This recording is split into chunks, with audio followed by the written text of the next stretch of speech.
हरे कृष्णा, राधे राधे। आप सब कैसे हैं? आप सब बिहार जी की कृपा से अच्छे ही होंगे। सबको इंद्र एकादशी की हार्दिक शुभकामना। नारायण जी की कृपा सब पर ऐसे ही बनी रहे। तो आज का जो हम चरित्र लेकर आए हैं भक्तों का, वह है कर्माबाई का। कर्माबाई की खिचड़ी जब भगवान खाते थे तो वो ये भी नहीं देखती थी कि मैं नहाई हूँ या नहीं नहाई हूँ, मैं शुद्ध हूँ या शुद्ध, उनको कोई फ़र्क नहीं पड़ता था। और भगवान भी आके उसी खिचड़ी का भोग लगाया करते थे। तो इसी के ऊपर आज हम जो है वीडियो बनाएंगे और आप सबसे शेयर करेंगे। तो मैं चाहूँगी आप ठाकुर जी के लिए इस वीडियो को लाइक ज़रूर करें। तो हम शुरुआत करते हैं।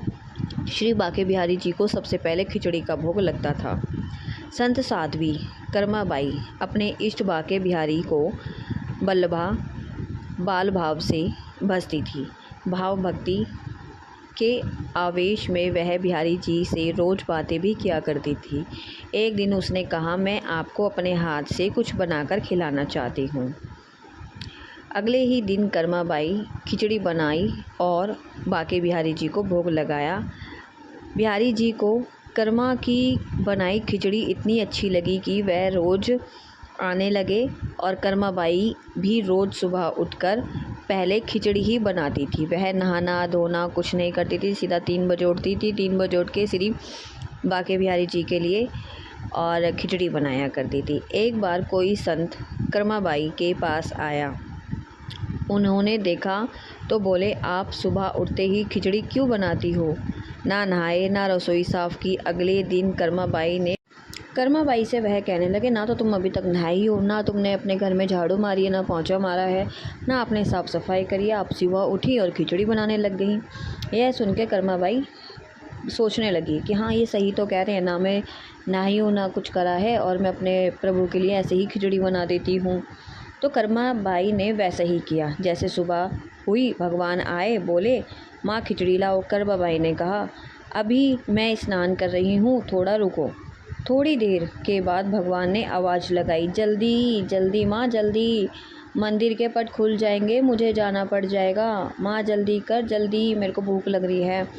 तो इतना कहकर मगर कर्मा ने संत के बताए अनुसार स्नान ध्यान किया, तब खिचड़ी बनाई। भगवान ने जल्दी जल्दी खिचड़ी खाई और बिना पानी पिए ही निकल गए। बाहर संत को देखा तो वह समझ गए। पुजारी ने जैसे ही मंदिर के पट खोले तो भगवान के मुख पर खिचड़ी लगी हुई थी। वह बोले, प्रभु यह खिचड़ी मुख में कैसे लगी?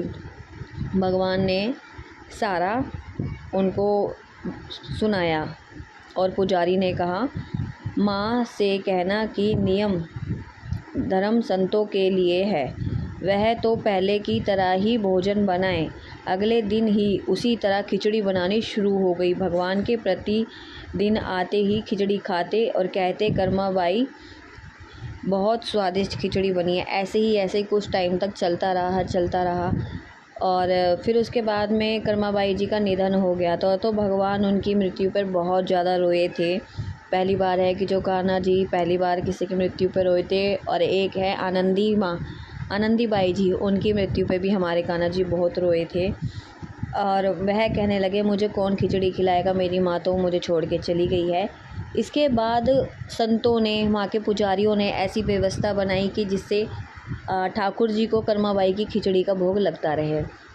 वैसे तो ये कहानी जो है ये आपकी जगन्नाथपुरी की है। जगन्नाथ जी आते थे और माँ के हाथ की खिचड़ी खाया करते थे। तो जगन्नाथपुरी में आज भी कर्माबाई जी के यहीं से ही खिचड़ी होती है और उनका जो है चलता है उनका उसी टाइम से कर्माबाई जी की खिचड़ी वहाँ पे चलती है। तो कभी जगन्नाथ जी जाना, वहाँ की खिचड़ी ज़रूर खाना, वहाँ की खिचड़ी ही बहुत फेमस है। तो भगवान आते भी हैं, अगर किसी के अंदर भाव हो, बस भक्त बुलाने वाला होना चाहिए, भगवान तो दौड़ कर आते हैं।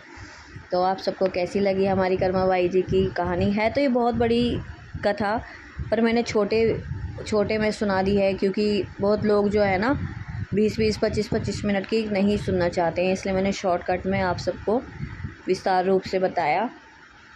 और आप सबको कैसी लगी मुझे कमेंट में ज़रूर बताना और वीडियो को लाइक शेयर ज़रूर कीजिएगा गाइस। आपके एक लाइक से मुझे बहुत ज़्यादा कॉन्फिडेंस मिलता है कि हाँ, मेरे बांके बिहारी जी के जो भक्त हैं वो मुझे पसंद कर रहे हैं। तो हरे कृष्ण राधे राधे, जय श्रीमन नारायण।